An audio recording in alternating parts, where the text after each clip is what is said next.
Well, good afternoon, everybody. Good afternoon, everybody. Welcome to the July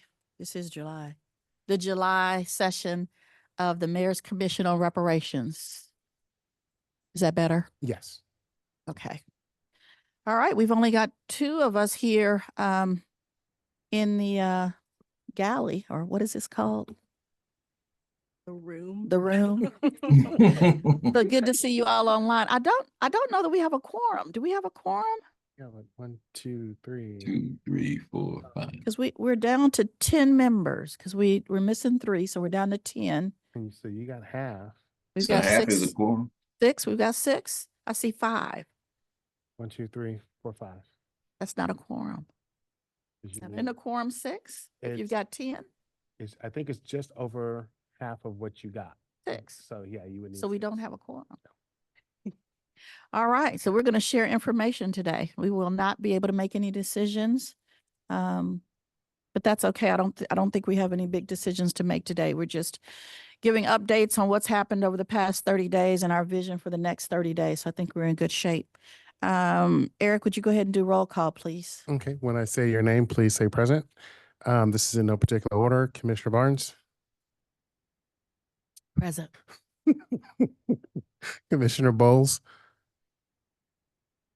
Commissioner Ellis, Present. Commissioner Ford, Present. Commissioner Jones, Present. Commissioner Hartsfeld, Commissioner Hearns, Present. Commissioner Tauheed, Commissioner Morris, and Commissioner Lyman. Roll call is complete. Thank you. And again, Commissioner Morris, Tauheed, and Hartsfeld notified that they would not be here today. So thank you. Approval of meeting minutes, but we don't have a quorum. So take a look at your minutes. You can share if there's any edits that need to be made, but we won't be able to take a vote to put them into our record. I have not had a chance to review them, so if we could just take 3 minutes to review and provide any feedback that we have, that would be great.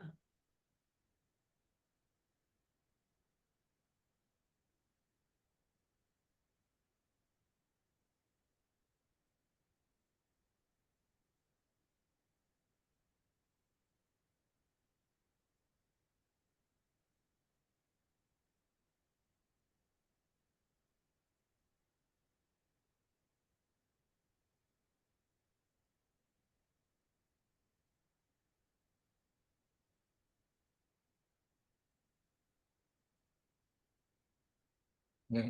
I don't seem to be able to access them, so I'll just take a look at them later. Thank you.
We'll take 1 more minute to review, see if there's any comment. Again, we won't vote today, but if there's anything that stands out that needs to be corrected or clarified, we could take those into the notes. Ma'am, I'm sorry. In official session, you were not able to participate. There's a section of our meeting toward the end that you will be able to participate.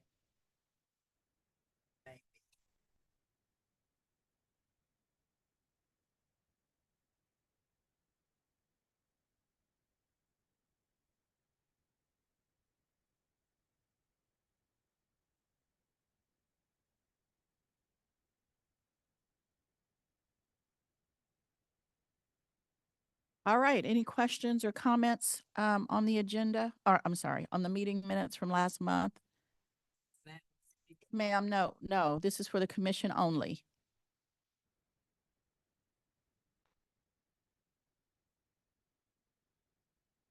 All right, if none, I'll move right into chair report.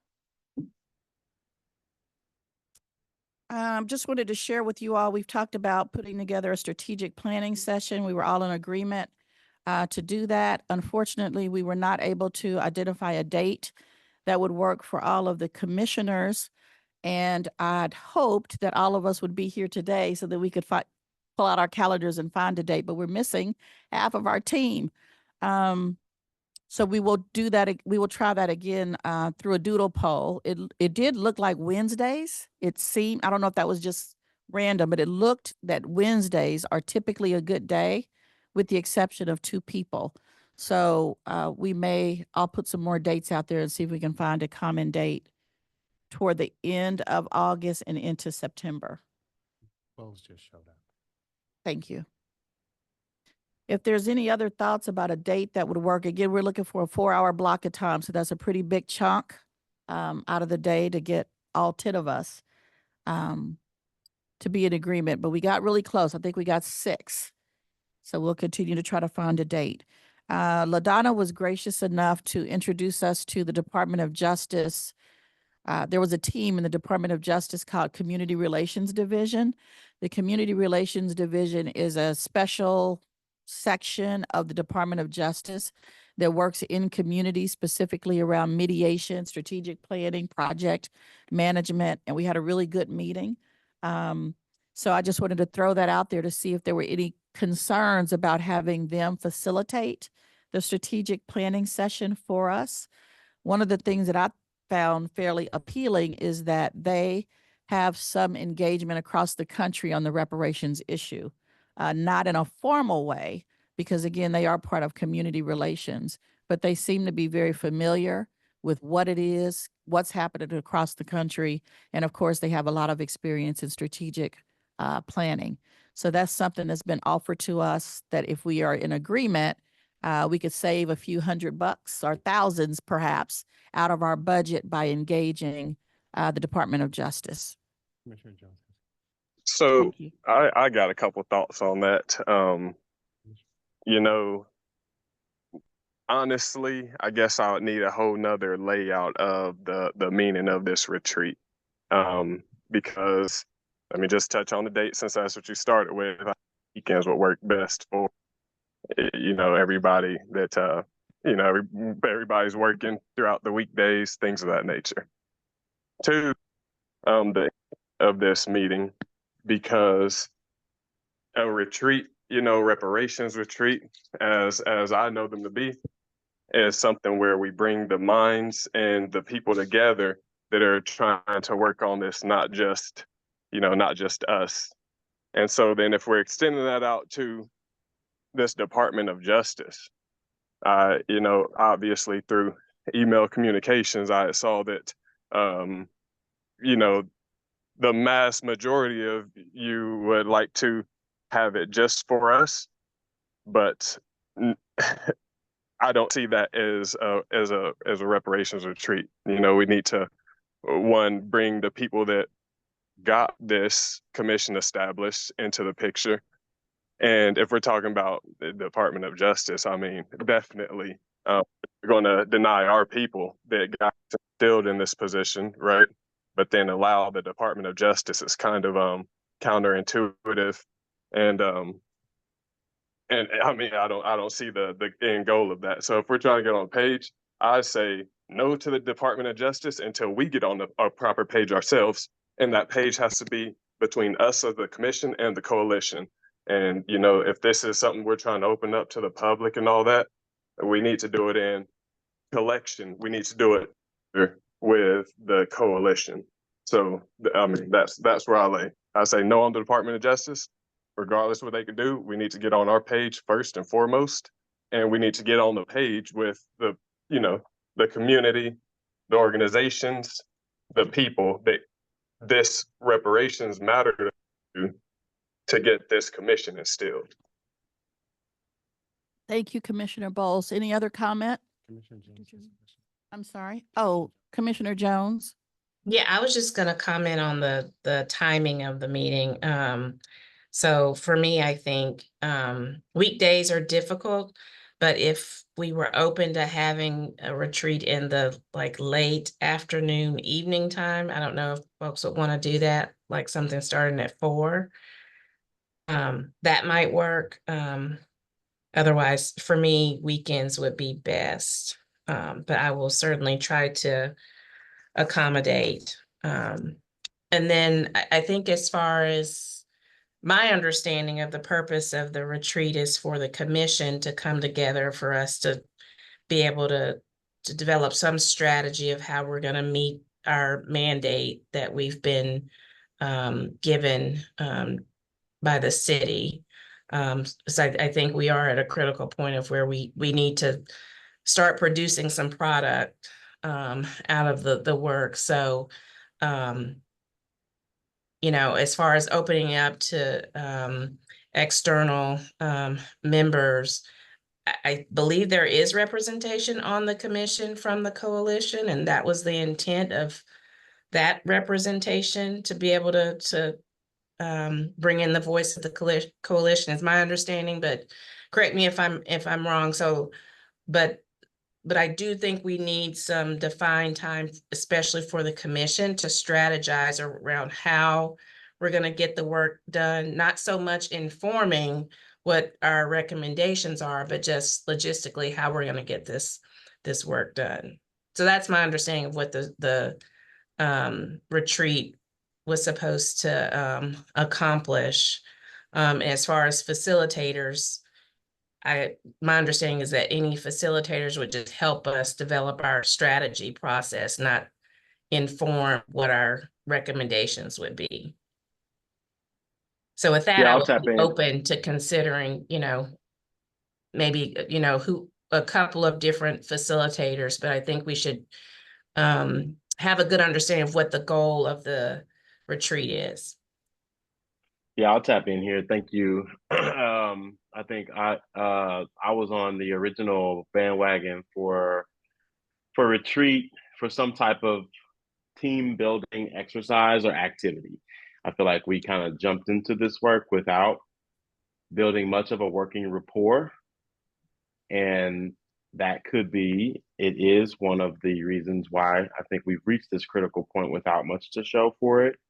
I think that spending some time with each other, and that was also the rationale behind keeping it closed door, was in order to spend time with each other, would be beneficial towards our goals, towards producing something beneficial. I think what I just heard was that the Department of Justice has been offered up to be a strategic liaison for us, like a strategic a partner to help facilitate. I think I echo Will's sentiments around using federal or government officials at this point. That can feel a little anti-intuitive, or I also think that we could benefit from a facilitator that is a third party. And so that could be a community person or someone with more expertise, other expertise in the reparations movement that we chose or that we decided upon as a commission. But I think an external facilitator would be useful, questionable on the Department of Justice, more towards the size of like no towards the Department of Justice, and echo still on the side of yes retreat. I think weekends, I actually like to keep weekends for family, so weekdays work for me, but that's because my work schedule is super flexible. Thank you. Any other comment? Yes, I would. This is Kenneth. I would like to just hone in. My schedule is pretty flexible, and so just a matter of just giving me enough time to a warning or time to get ready is fine. I think we have the people aboard already that can can facilitate and do what we need to do as a retreat. My idea of a retreat is one that we are team building and relationship building amongst ourselves.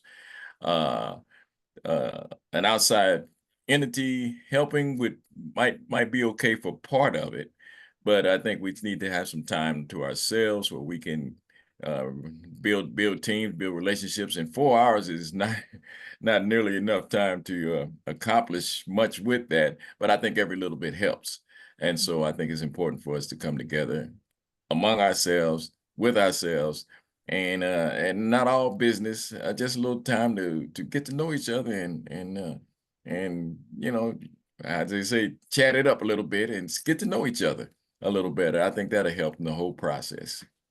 That's it for me for now.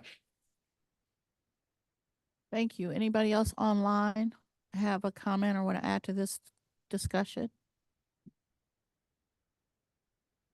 Okay. Kelly, any thoughts there you want to add before we try I to mean, summarize what I everybody just heard? everybody kind of said what I was thinking, but I do think the team building part is most important to me right now. Because I know of everybody, but not really very well. So I think what I just heard, I'm going to repeat what I feel like I just heard. I think we're number one. It was always very clear that we are going to do a retreat. That retreat consists of logistics and how will we get this work done, along with team building, so that we can get to know each other a little bit better, which always makes the work easier.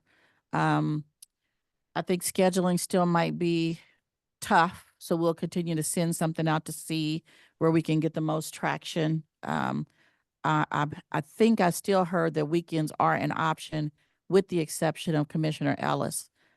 Is that right, Commissioner Ellis? This Saturday? I prefer to keep weekends for family, but if that's when everybody can get together, then I can make it happen. I agree with Commissioner Ford to just give me some time in advance.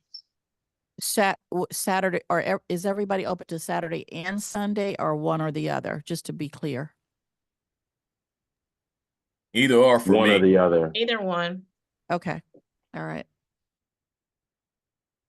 Okay. So yes, the And then- Saturday, one or the other for me. So Okay. But what I think, just to be clear, what I was asking is both are options. We could do Saturday or Sunday, as long as we Yes. have enough notice and everybody has plenty of time. Okay. yes. And then as far as who would be in the meeting, it would be for the commission only. But because we have advisors to the commission that represent the coalition as well as the Real Justice Network, we would have those partners in the room with us as part of the commission. So those groups, as far as the public, would be represented. I have no problem with that. Okay. And then I was going to say one more thing. What was it? Oh, facilitators. So some concern around using the Department of Justice as a facilitator. And so I guess what I would ask is, we probably then want to submit recommendations of who could facilitate the sessions for us. I think it would be helpful to have a facilitator, somebody who has experience in strategic planning, and development, along with even team building, to help facilitate the meeting so that we don't have to do the work and try to participate in the work. I think it would be nice to have a consultant come in and do that. So if you all have recommendations you'd like to submit, I would say submit those and we can take a look at their credentials and experience and make a selection. Because again, this would come out of our budget. The Department of Justice offer does not come out of our budget. But I do understand the concern with using the Department of Justice. So if you want to use a different facilitator, I would say submit those names and contact information so that we can review their credentials and their fees and make a decision, because that would come out of our budget. Do we need to set a timeline to make this happen and get this moving? Yeah, I would say, and I'm just going to say this, but so you guys tell me, I'd say 2 weeks, because it's going to take us some time to get a date on the calendar. I'll get a doodle poll out in the next couple of days with some more options. But as far as a consultant who could help us with strategic planning and team building, if you guys could get those names, business names or individual individual names to me along with their credentials. So we can take a look at those and make a selection and their fee for 4 hours. I think that would help us.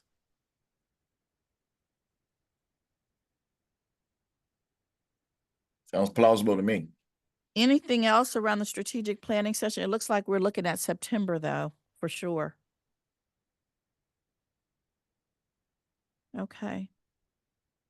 And then I just only have one other update from myself. I had a great meeting with Teresa Albright, who is a member of Visitation Paris. This is part of the faith-based work as far as trying to connect to the faith-based community.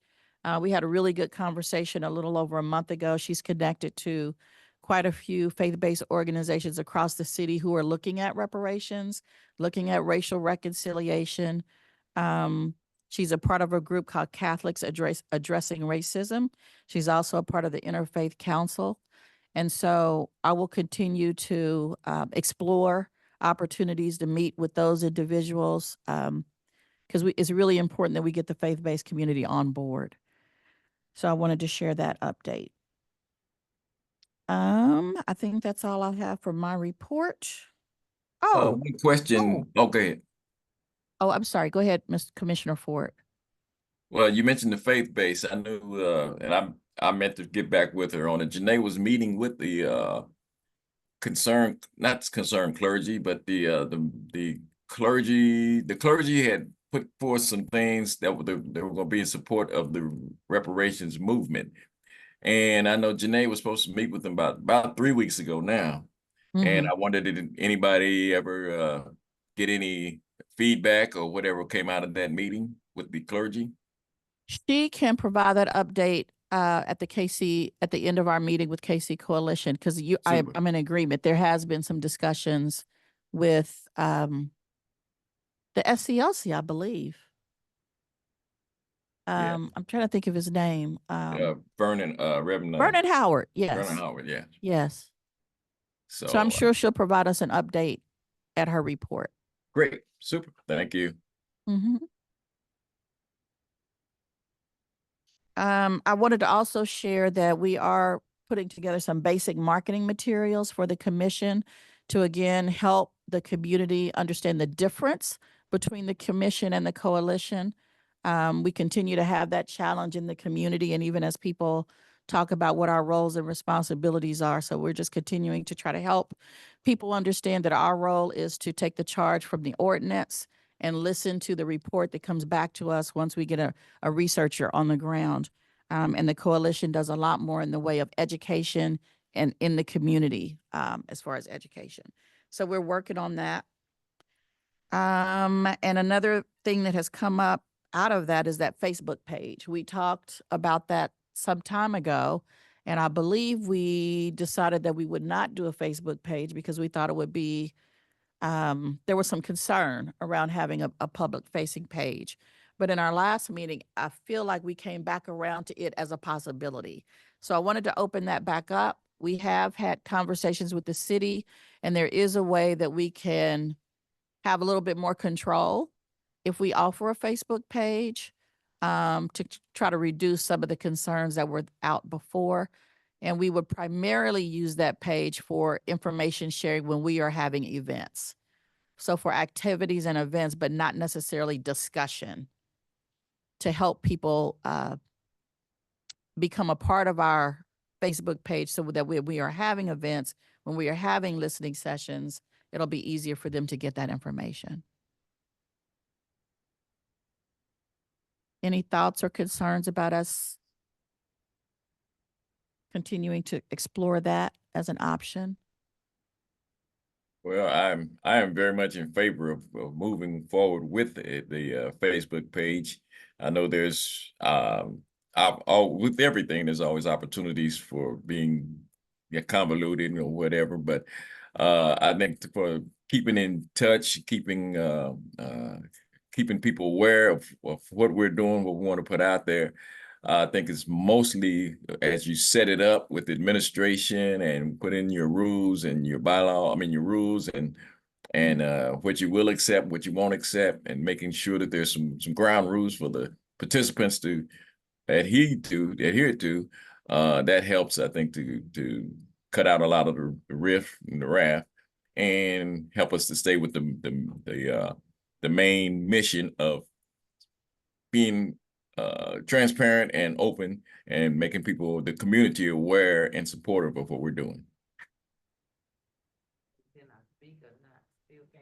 No, ma'am. Yeah, I think that will be my that'd be my only comment, as well as to institutionalize or codify whatever our policies are around the social media platform. So if it is strictly an events page, then that's something that needs to be written down, codified, made true for all users or whoever is responsible for the page, so that we can hold ourselves accountable to responsible usage. Sounds good. Any other comments? Heather is here in the chamber with us, so she can hear all of the feedback. We'll be working with her to create our page and to do some marketing going forward. I just wanted to clarify for that page, comments won't be turned on. So the public wouldn't be able to leave comments there. Turn off comments. You can turn off comments. Is that, I'm looking at Heather. No, you can't. Oh, you cannot? So the public would be able to make comment. So we posted an event, the public would be able to make comments on that event. Yeah, I think that complicates it a little You bit said for it- me of how we will handle. Like, I think we need to, if that's the case, we will need to have some direction, or if the city has a policy, or we need to already have a plan of how we're going to handle certain comments. Well, I agree. Okay. You know, So I agree just to- with having a Facebook. But I'm sorry. So I'm sorry to buddy in. Heather was just explaining that an event page is different. The only options that the public would have is they're interested, they're going, or what was the other one? Or no. So Okay, there is they no can't comments. type There are no X comments. Okay. Yeah, So so I'm we have- supportive of that. yes. So I think I'm in supportive of it as well. I think that as far as getting and gathering everyone's concerns, so that we have a little bit of time to think about what those concerns are, to jot them down. I don't know what I know we have that Teams, or if there could be, just an email or something where anyone who knows about the Facebook can say, hey, these are my concerns. If we can have a policy around this, and if we could send that in, then it could, have a list where we've got everyone's concerns and policies listed in there, and that will be a starting point. Will, when you say everyone's concerns, you mean the commission? Yeah, I mean, just as like Brother Ellis mentioned, the comments, other people may have other things, about putting out meetings on there or something. I'm saying that instead of just going at it in thin air, as far as, means for time, So let us and do for this. for a full collective list, if we Yeah. could jot these down and send them in, then we would have a list to work on that we could actually see. So let us do this. Let us put together a proposal to establish the page, and then Heather would have time to put together what that policy would look like, what the public can and cannot do, how it'll be used, and we'll have a chance to look at that before we go forward with it. Is everybody okay with that? Yeah. Okay. Yes, that sounds good to me. Works. For me personally, comments, as long as we put in administrative that their comments ought to be respectful, no bad language and things like that. Put parameters around them. I think it's good to hear some of the comments, whether they're good or bad, that come in. I think the challenge, the reason that's a question is you don't have that flexibility. It's either you accept them or you don't accept them. You can't. Unfortunately, there's no bumpers like that. They say, oh, you can get bad comments as long as they do this, but as soon as they cross the line, we can take them down. So it either has to be open or closed. Okay. And I was thinking too, right? Like Commissioner Ford is saying, the online, I think what we don't want is the online platform to turn into a discussion platform. Correct. We want our discussions to happen in person. We want our discussions to happen face to face, Right. so that we can interact with people's humanity and with people's empathy, as opposed to allowing them to keyboard warrior under an anonymous surname, right? And so, by not creating an online platform that promotes comments, I think that we actually save ourselves at all. It promotes any kind of comments at all, right? I think we save ourselves, and we preserve the conversation to happen in person. Yeah. So we'll put that together so everybody can see it and understand what the requirements are on both sides. And we'll get that out to everybody before we go live with it. Sounds good. All right, subcommittee reports, and I'm gonna make the assumption that is there anybody on the call from housing? Do you have a report for Asia, Commissioner Morris? Okay. Okay, so I'm gonna say the housing will not have a report. Asia called, she will not be here. Linwood Tahid for economics. Is there anybody on the economics team that would like to give an update? I am on the team, but our team has been decimated in the past. Few people have disappeared. It just poof. But so we haven't met. So Okay. I will just pass at this time. All right, so I'm going to shoot it over to Commissioner Ellis. If you could give us an update on education. Hey, what's happening, everybody? It was a good month I was on vacation this past month. So we did not meet, but I do have some updates. As you all heard last month, we are continuing to focus on the African-centered curriculum. And I think about using the African-centered school and study and research from the Kansas City education system as an anecdote for the harms that taken place to the Black communities over the past 50, 60, 70, 80, 100 years in the Kansas City area. And you know, that will really serve as a foundational story for the ways that communities have been impacted through attitudes, beliefs, systems, and policies that perpetuate marginalization through communities, through education. And so we'll continue to move not only to do research around the African-centered movement and how it was shut down here in Kansas City, but what currently is happening in African-centered schools and learnings, or cultural-centered schools and learnings around the country, and how potentially some of those things can be implemented and scaled in the Kansas City area as we move in the report from harms to potential solutions, or further research for solutions. So that's starting to really think about, as we move towards a retreat, moving towards the end of our time, what does this report kind of look like in education? And as I've mentioned before, in the African-centered history, African-centered curriculum in schools history in the Kansas City area just serves as a perfect anecdote, a perfect story for the experience that Black folks have had. So we'll continue to move in that direction. Another conversation that we're continuing to have is around the Kansas City Public School Bond Initiative. And so I'm a member of the planning committee for the KCPS Bond Initiative. And as we look towards the vote next fall, we are working diligently to come up with recommendations, a plan for how we would be spending the bond money. And so that's been a really exciting process in thinking about the current state of schools as they sit in the Kansas City area in comparison to some of the schools of surrounding districts, thinking about with architectural firms what it would look like to rebuild, refurbish, renovate, tear down, build new, all these different options that we're hoping to present to the Kansas City community about what I think it's at $860 million. It might be half. I think it's more like 450 million. Of how we would spend those dollars over the next 10 years to be able to benefit the Kansas City public schools. I think that will also be a part of the education report once it's all said and done. Ways that the Kansas City community and citizens become more civically involved in order to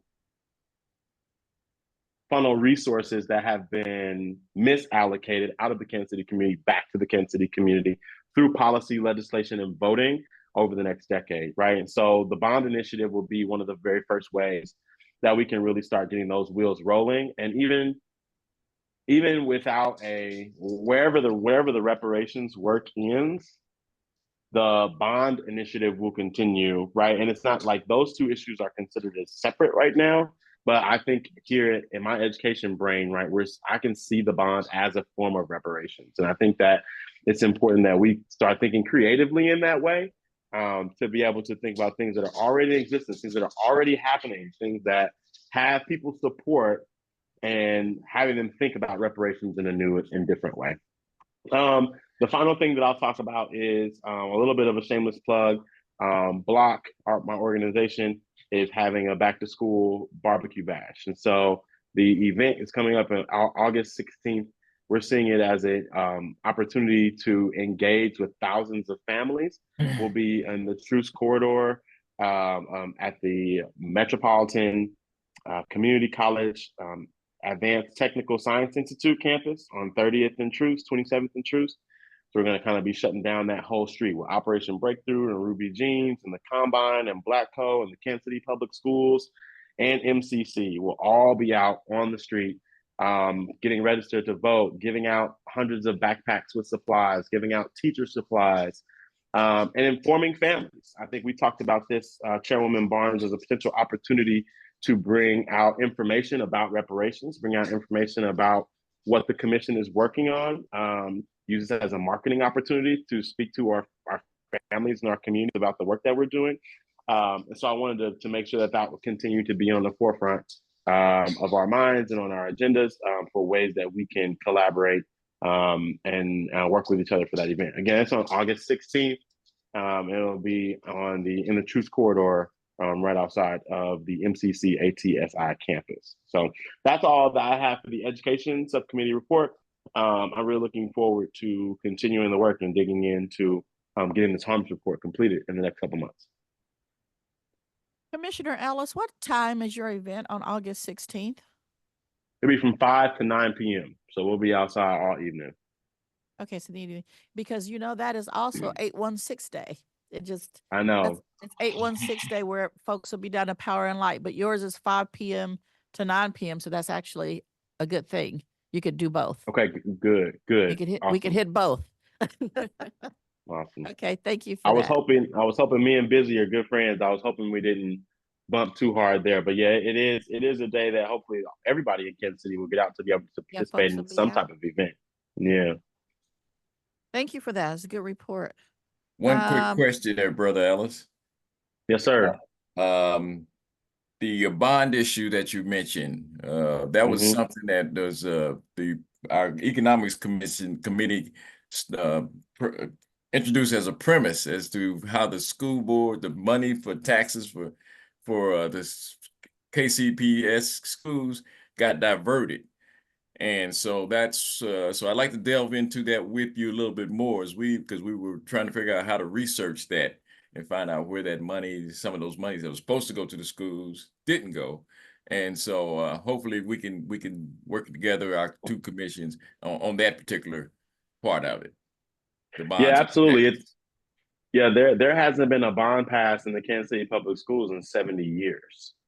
And so since the federal ruling for the multi-billion-dollar passing down to desegregate the Kansas City Public Schools from the state of Missouri, there hasn't been a bond in Kansas City Public Schools. And so when you look at, you're absolutely right, when you look at the amount of bonds that are passing in other districts, those surrounding districts that happen in the Kansas City, that are in Kansas City mailing addresses, right? They're in the Kansas City boundaries, physical boundaries, but those school districts are receiving bonds that go towards their schools and not towards the Kansas City public schools, right? So yeah, you're absolutely right. There's an economic misallocation of those funds to surrounding districts that then siphons off economic development from our communities, right? Okay.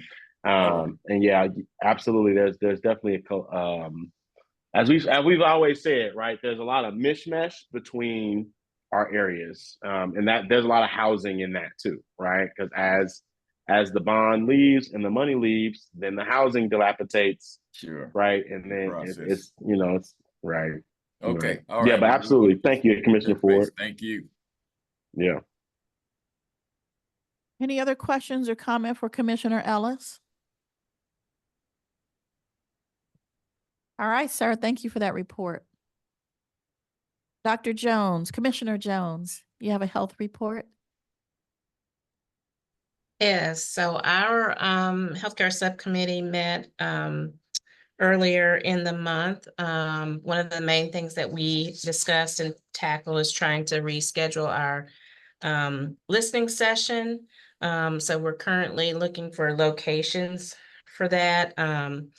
Planning hopefully sometime in September, if we can identify a location that can accommodate the needs and get our speaker rescheduled. So that's ongoing. And then in the meantime, our subcommittee had put together a list of speakers that we wanted to start bringing into our subcommittee meeting, so that each subcommittee we would have a speaker for at least half of the meeting. And so thanks to Eric, we have been able to schedule several great speakers to come and join us for our next few healthcare subcommittee meetings. So this coming meeting, August 13th, we will have Hakima Payne from Uzaze Village.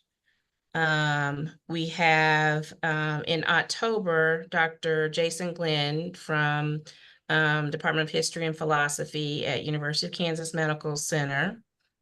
We have November, I think it may still be tentative, but possibly Jerron Raven, who's CEO and president at SWOPE.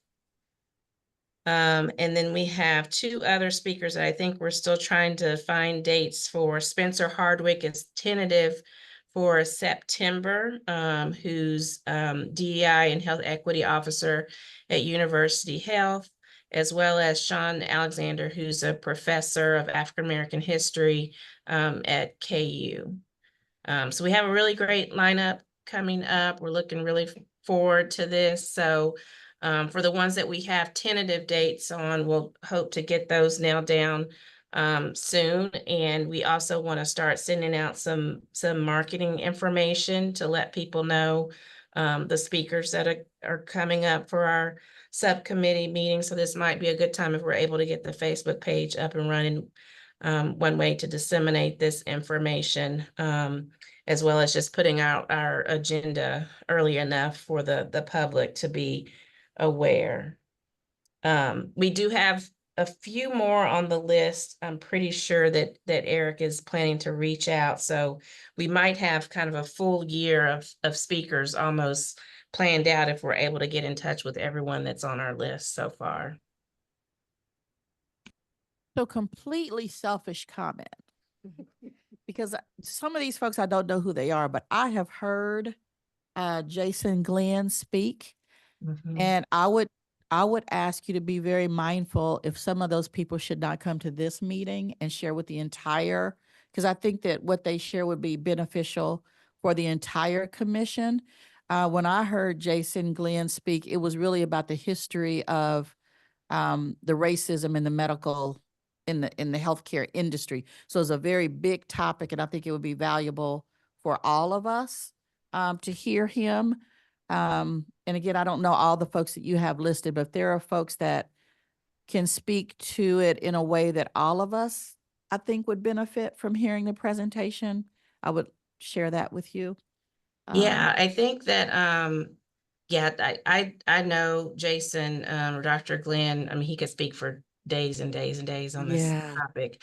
So my thought was, you know, when they come to our meeting, the presentation will likely be about half an hour and then have Q&A, and it's really to kind of help us start to think about specific potential policies or reparations that we might recommend in our report. So it's designed to be a pretty concise discussion and kind of get to the point of kind of what do you think regarding policies that we need to look into, and reparations that we should also look into more. So the discussion is not designed to be so much as educational.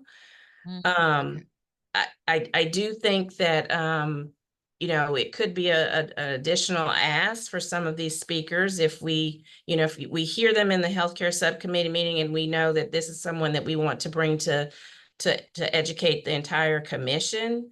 You know, like someone like Dr. Glenn, if we're wanting to have an educational session, I think we would need to devote probably at least an hour to his presentation. So I do think there's probably option to do both for some of these speakers, because our goal for our subcommittee meetings are going to be pretty specific of Okay. what we want to discuss with them. Yeah, that's fair. Actually, what I was thinking about that Dr. Glenn gave, it was an hour presentation. He presented for about 20 to 25 minutes, and then it was open for conversation. But what I will tell you, you could have heard a pin drop. It was such a powerful presentation about the history and some of the harms that the medical establishment has done for Black folks.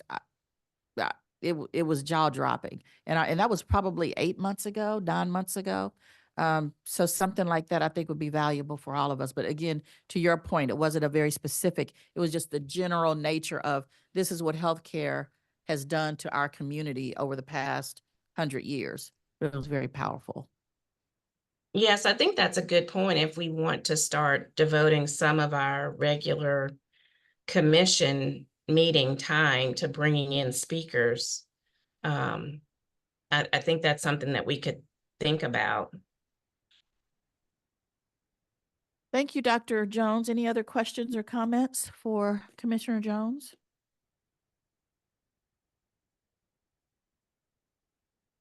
All right. And that'll do it for our subcommittee reports. We are into old business. Do we have anything under old business that we need to take care of? I got one matter on of old business to discuss. Oh, That yes, sir. that being the remaining or the open commission seats. So I was able to, since Janae is able to help me get these people from the previous application pool that everyone here that was selected from. I got the So- rest of those. We had a recommendation come from, Commissioner Bowles. yeah. So we were going to discuss that in closed session. Oh, okay. You Oh. can share a general update, but not names. Okay. for us at this- Indeed. Indeed. And so basically it was sent out to 14 people. And Oh, so great. we're just waiting on the info to come back and such. So we're looking to meet as a commission to get the 3 final people. Well, I mean, as a group to get the 3 final people, and then we can discuss that. Should be ready next our next meeting. So Thank you. And I think that I saw 2 that had come back. okay. So that would be Well, a yeah, total. I don't. That would probably be a total then of 16. If you sent Oh. out 14, there were 2 that were submitted. Okay, well, nice. I actually don't have the list to see when those are submitted and such, so I'll just get with you so that I can get that access. Commissioner Bowles, reach out to Dennis Harsfield. She can give you access so that you can see those as they come through. Okay, yes, indeed. Okay. I do have a question. Yeah. I think a couple of meetings ago we talked about like date changes for like when reports are due and all of that. Did we get like an actual end You date? mean for the commission? Yeah. So, yeah, good question. We talked about getting our extension in place, kind of a Right. formal extension, and we've still been told informally, and I'm going to say this out loud. I think this is what we talked about. So if anybody has any questions, just let me know. We wanted to wait until we hired our investigator. Okay. And then we were gonna all go to the city council because we've not been in front of the new city council. So we wanted to get a few things under our belt, to go to the city council so that we could then say, this is our person, this is what we believe we need, this is what we've done over the past year, and then get the new data in place. Okay. Any concerns about that approach? Okay. All right, thank you. Any other old business before we go into new business? All right, new business.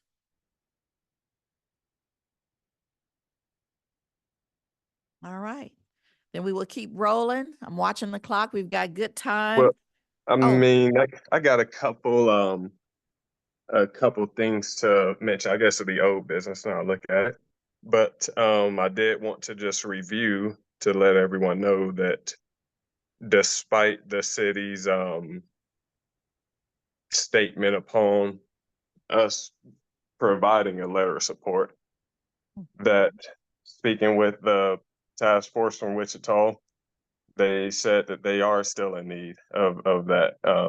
And if it comes from us as individuals, then that's fine as well. But they are still pushing challenges and against up against the wall of getting over this hurdle to get their commission established. So that was just something I was bringing up again for those that are in support of another city bringing forth reparations, that they are still in need of those letters, presenting them to their mayor, things of that nature.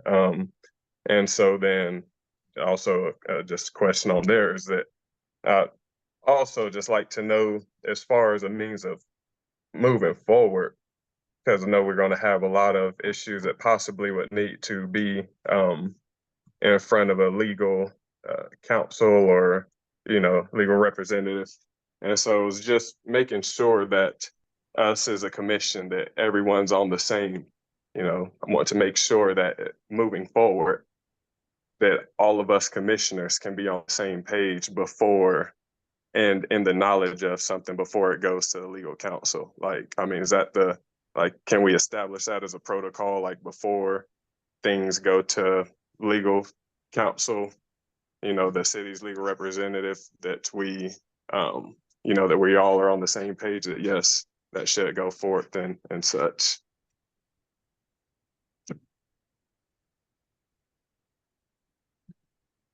I was just pondering. That's a good. I think that's a good question to ask, because I was the one who, when that came up, I immediately. Yeah, yes, and we don't even need to. None of that even matters, right? It's I'm just thinking, about moving forward. Yeah, I'm just thinking it through. For myself, not representing the group, but just thinking it through for myself.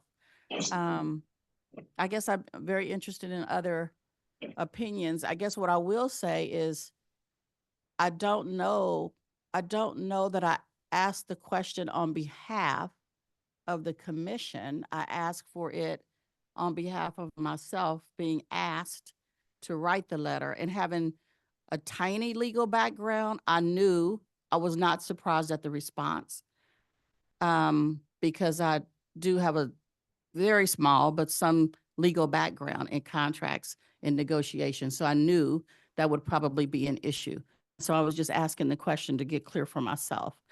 But I certainly understand your concern, and I guess I'd be interested in hearing what everybody else says. The other thing that I want to say, Commissioner Bowles, is there a template for that letter of support, or are they wanting us to create our own? Yes, there is a template.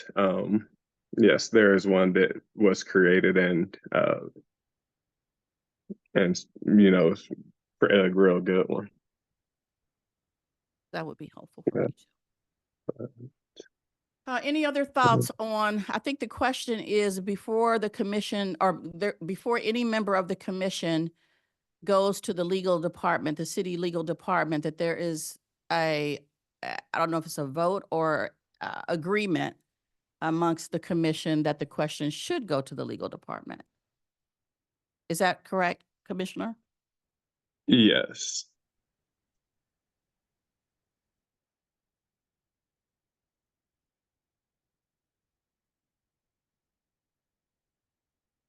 Alright.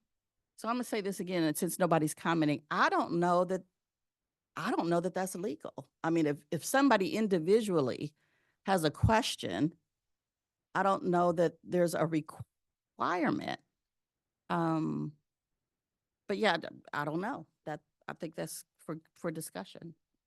Okay. Well, that was something that just trying to seek and want to establish a procedure on. But regardless, so there's no comments. I'll go on to my second old news. I guess this is new news, but we had mentioned it in a previous meeting that we do have like over 300K within our budget that has already been established for our budget. So knowing that that money comes, wherever it came from within the city, we know that it's taxpayers' money, right? So the last means, I guess, to be new business. I think that we should have something that we're putting forth to the public that we're, like that proposal you had said before, just about 5-10 minutes ago, something of that nature as far as to the community of how we plan to currently use these dollars, our future plans, and we've already established what we've did so far, but just having some sort of letter of what we did, acknowledging the monies that we have received, having just even if it's just the recurrence of our budget and listing that out in this letter, that would be fine. But I do think that at this point in time, over a year, that we should have a letter that we put out about what we're doing, and that the budget we've received, things of that nature.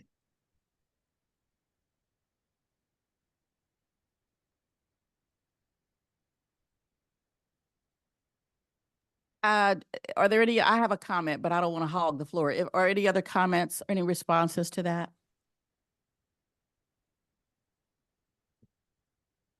Well, I believe that the accountability is important. Of course, we have the sunshine laws. Everything we do is out there, for public view. But I think I appreciate the idea of the responsibility of the commission itself to assume that responsibility. But I think it's kind of built in right now.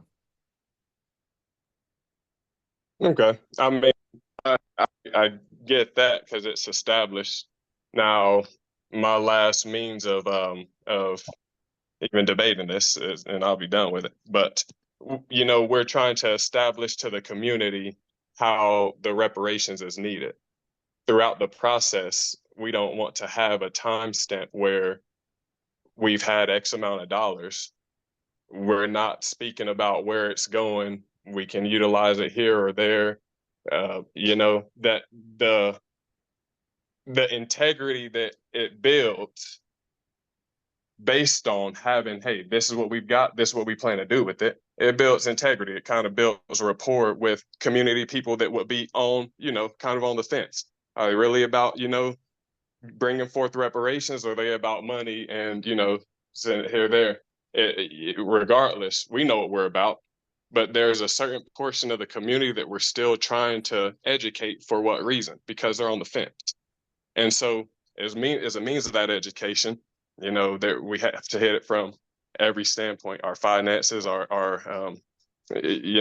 have to cover our bases and build our integrity, and that means. But if you are, Commissioner, Commissioner, what I would offer is I don't have any concern with putting our budget on our website. We have created a framework of what we asked for, what we guessed it would cost, and what we received through the legislative process. So I don't have a concern at all with putting that budget out on our website along with everything else so that the community can see the template of what our best guess is for those expenditures. And then, of course, as we start spending, we can continue to keep that updated so that folks can see where those dollars are going. I would think that's the easiest way to do it, because even when you say send a letter to the public, we already have an issue with talking to people. So where would we send that letter unless we got a letter placed in the newspaper, or, where would that go? So it seems to me that the easiest thing to do would to use the existing website and post it. Could we have like a line item on the agenda for like as we start spending that money? Just Absolutely. to say like, hey, this is where we are. This is where Absolutely. it's going. That way, like Mhm. there's different ways that people can get that info. How does that set, does that, I agree. I agree with all that. okay. Cool. So if we could, that goes back to you, Ms. Hearn, if you could get our budget, post it to our website, get a tab and add it to our website, that would be great. We'd want to add a line item that just explains, because our budget, of course, we requested 510 and we received 360. So we would just want to make that clear. And then, Eric, if we could add a line item on our agenda each month for budget review. So as we have expenditures, we can be honest in an upfront, and the community is well aware of how we're spending those funds. All right, anything else under old or new business? Yeah, I had a question regarding the budget. I do like the idea of posting the budget on the website and having it as part of our standing agenda to review. I was also wondering, do we have a process that we will utilize to approve funds that come from the budget? So one of the things that we've discussed within our healthcare subcommittee is for, at least for our larger listening session events, we might want to provide honorarium or stipends to the speaker. So is there a process for requesting that from our budget? Yes, and let me follow up with LaDonna and get that back and make that public, because, and I don't even remember, but we had a conversation last month. There are some things that require posting out over, if it's over a certain dollar amount, it has to be made public. If it's under a certain dollar amount, it does not. I need to get all of that so that you all have it. And I'm looking at Eric because he may know the answer to that. And there are some things, for honorariums, they may have to be a vendor as well, so we would have A to vendor submit with the city as well. Right, we would have to submit Okay. paperwork, and I can get all that sent out to make sure that they are in the system so that way we can pay them in a timely manner. Is that regardless of the dollar amount? So if it's $100 honorarium, they would have to become a vendor with the city to get that? Yes, okay. Thank you for that question. We need to get all of that in place. I also had a question here. I had one follow-up question. Sorry, Cornell. I had one follow-up no, you question. good. And then as far as other items, so example, we were discussing bringing in someone to help do strategic planning. Is that something that would need to be approved by vote by the commission, or again, kind of what's the process for those types of expenditures? Yeah, I think, yes, it has to be approved by the commission, but it would also, we'd have to look at our budget to make sure that we'd have those dollars to spend. I can't remember what the line items are. I know that we had budget dollars for that could fall under that area, but I don't remember what the dollar amount total was. So it'll be really important for us to look at that, because again, we didn't get the 510. We're working with 360, and we haven't brought our researchers on yet to do some of the other things. Okay, thank you. Good questions. We'll get all that out so we're all aware. Yep. My question focuses on the budget as well. I know typically in my organization, we would have like an internal facing budget and then have an external facing budget that is a little less detailed. Is that something that we're thinking about as well. Like I agree on transparency's sake, but we want people to know where the money is going. I think the other side of that coin is that it can, like, we're putting everybody's business out. Like, people, I don't think the public needs to know everybody's name, who gets the money, and like where every penny went down to the detail. I think like a line item for marketing, a line, like a more high level budget for the public facing one. Is that something we're thinking of, or are we just going to give the full public a full vision and detail of our budget? Those are all such good questions because you make big assumptions. My assumption was the line item. My assumption was not every little detail. Every time we're spending $75 or every time we're spending $1,200. It was to be truthful to the categories that we created under marketing, researcher, oral histories, and certainly it wasn't my intent to include names even, but just expenditures. And then, and will we be, to Dr. Jones's point, Commissioner Jones, will we be approving those individual expenditures in closed session as to maintain people's sense of privacy? I would assume the answer to that is yes. And please, if there's other thoughts, please share them. But my assumption would be yes, that we would do that in closed session. It was intended for us. You didn't see it this time because we missed it, but we should have a closed session added to every agenda going forward, just in case we need it. It is a legal requirement. And so we can take care of those things going forward. Thank you. Any other questions? Those are excellent, good questions. And I'd rather have them now before we start spending than once we have requests to spend and we're trying to figure out how it all works. So we'll get the process communicated to everybody within the week. By next Friday. Yeah. All right. Good discussion. Anything else under old business and new business? All right, Justice Gatson, are you on for your Real Justice Network report? Hi, yes, I am. Can you hear me well? Can hear you clear, loud and clear. Thank you. First, I'd like to just take a moment to recognize the passing of Congresswoman Sheila Jackson Lee from Texas.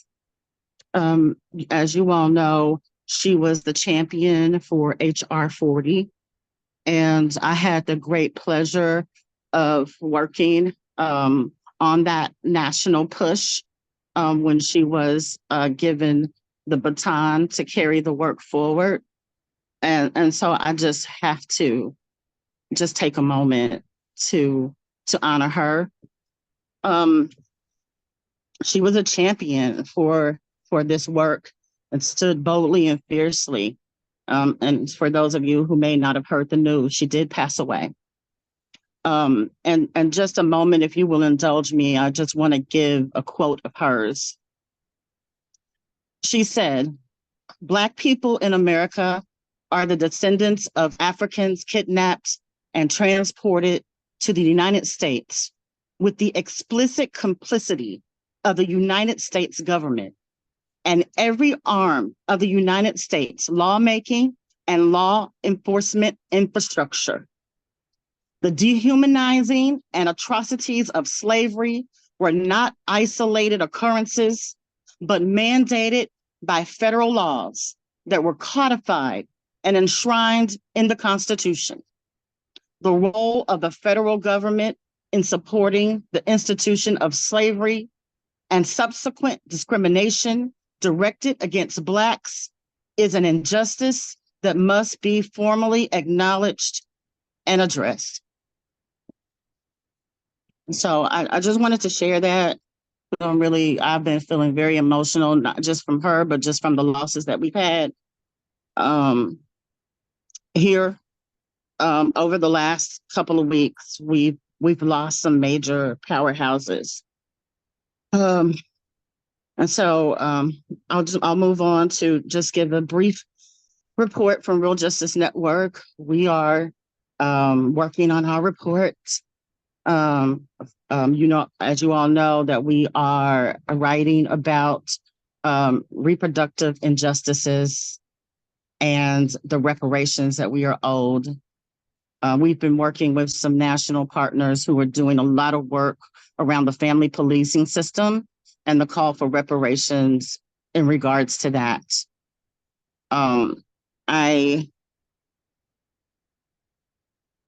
We had our event at the end of the month, last month, June 30th, in celebration of the 30th anniversary of reproductive justice.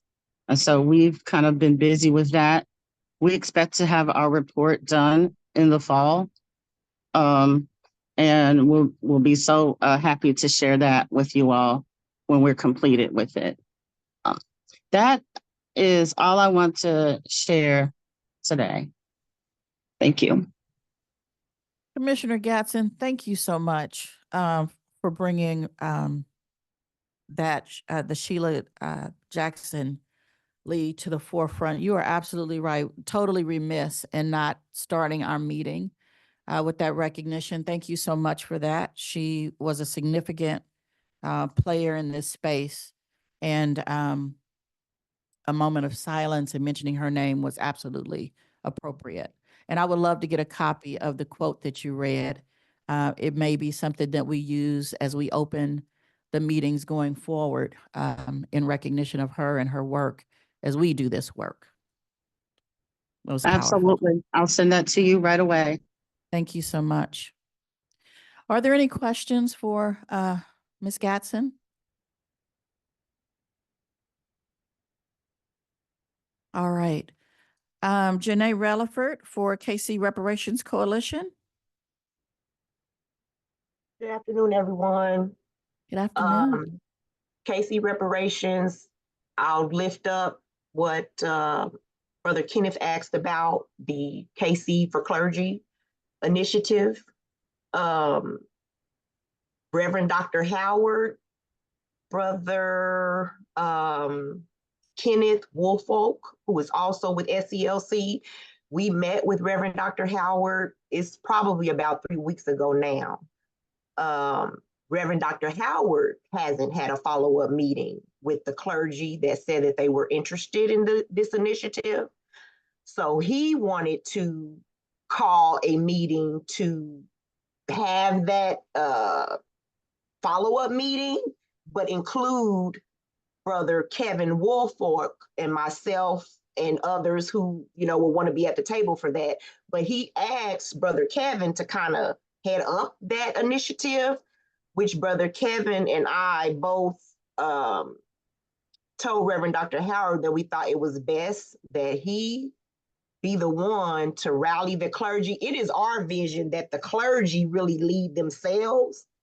Really kind of disappointed that is not already something that has organically surfaced in the community regarding the reparations movement, that the clergy within themselves wouldn't, be knocking on our doors to get at the table. But it's our vision that we're just assemble a meeting and then they could take it from there. But I think Reverend Dr. Howard is kind of feeling like KC Reparations Coalition wants to be hands off, but I think and let them lead, let the clergy lead. But I'm just speculating that this is where Reverend Dr. Howard is coming from, and I will get more clear on that the next time we meet, which we don't have a meeting scheduled. We're waiting on him for a rescheduling. But I'm thinking that he's feeling like if we as KC Reparations Coalition don't lead the initiative, that there may not be a strong organizing of it. But again, it is the hope of the coalition that we could just have 1 or 2, maybe 3 meetings with clergy, and then they could take it upon themselves to organize. As we all know, the church has always been pinnacle, at the root of movements for Black liberation. So we're hoping that this is the reparations movement, now that we're here, that it's not going to be any different. So that's kind of where we are with KC Clergy for reparations.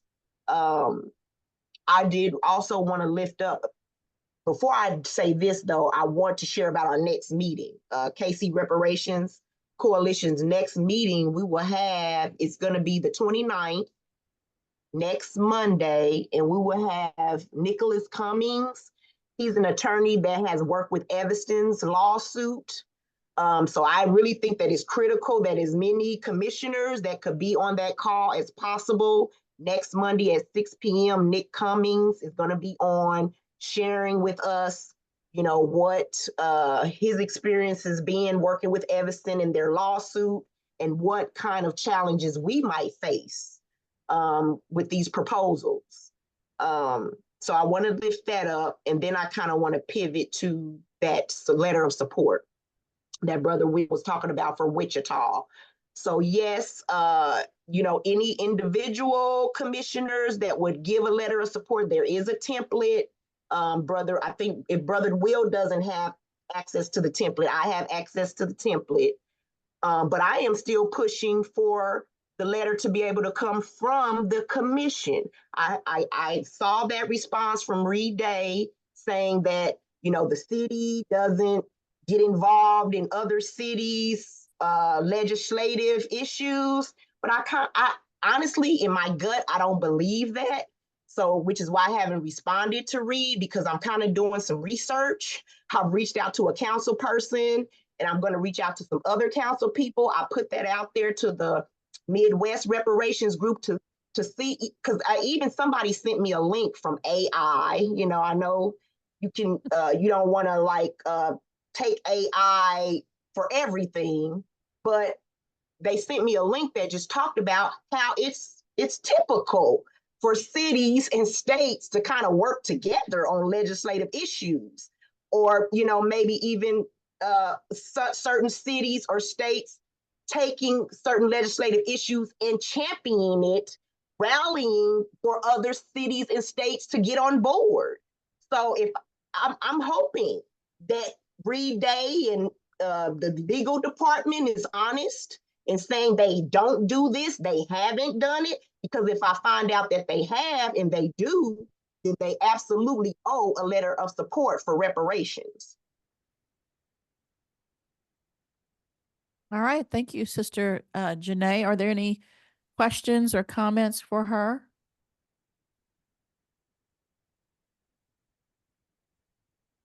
All right.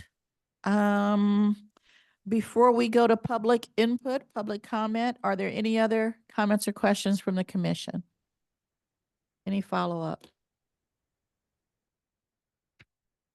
All right.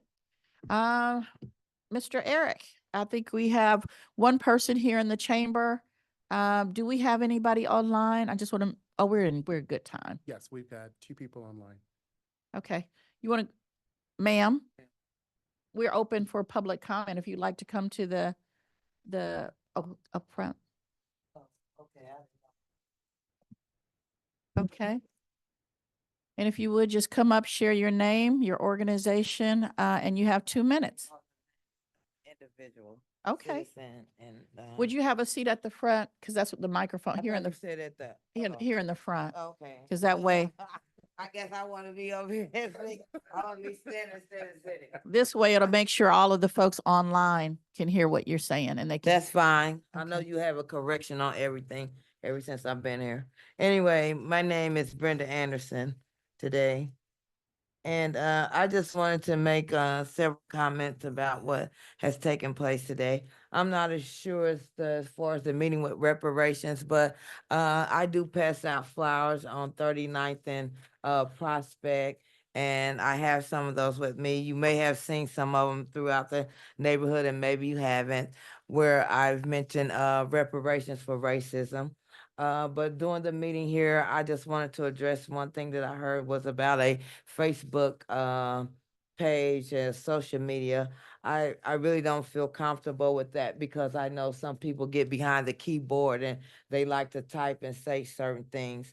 But I noticed that there is a Zoom link, and I think that that may be a first step to go with providing Zoom. Like you may find people that may be more of a participant. I don't know whether she want to listen or tip tap on her phone since she called me up here, but now she's busy on her phone.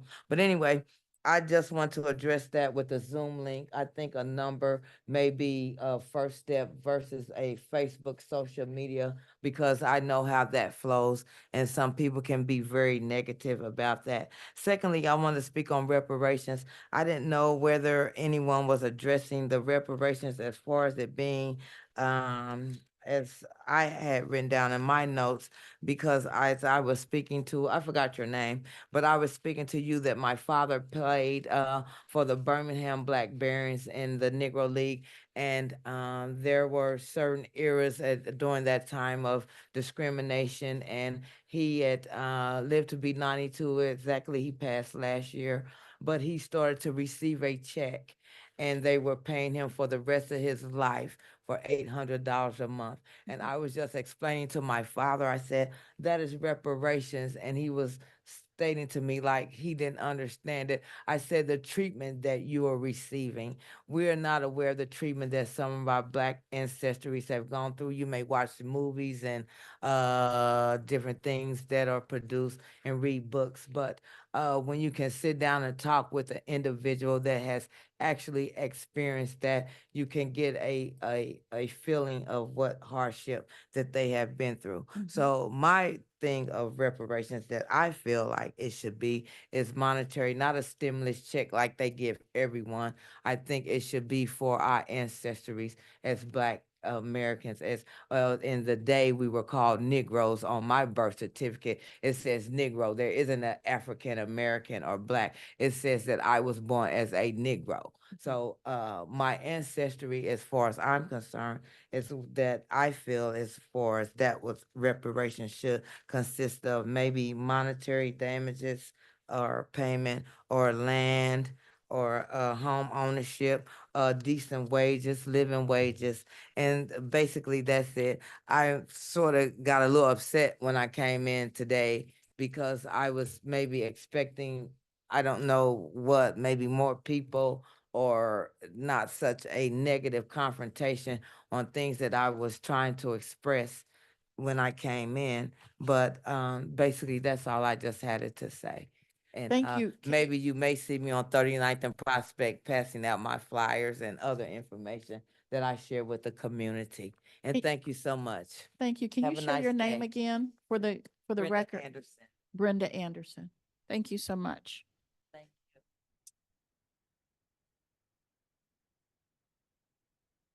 you. All right. Are there any other public comments or public testimony? Someone's got their hand up. No one has their hand up? I do have one more thing that I wanted to share. Yes. So you all, Delisha George, she's on the St. Louis Commission. I don't know how much you all have got to engage with or research what other commissions are doing, but even especially St. Louis, since it is Missouri, their commission, now this was, think time go by so fast, but I think probably been a month since the last conversation I had with her. And she said that their commission is wrapping up. Now, they never got funding for their commission. They've started, they just, as their commissioners, they did the research themselves. And because they didn't get funding, they're not going to ask for an extension. So their time is winding down and they're not complete with their reports. But she said they're just going to move forward with wrapping up the best way they can and submit their reports because they don't want to ask for another extension because they didn't get funding.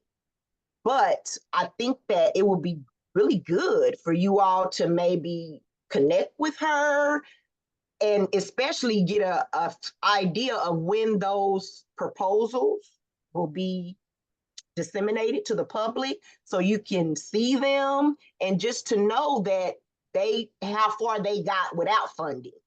That, you know, they pretty much worked as a commission to do as much research that they could themselves. Sister Janae, do you know how long they were in place? I don't, and I don't want to say a wrong thing. Okay. So no, I don't. Okay. All right. Thank you for that. Are there any other questions or comments to come before the commission? If not, I'm going to call it closed at 4:35 p.m. Thank you all until next month. Thank you. Everybody. Bye-bye. Thank you. It's like December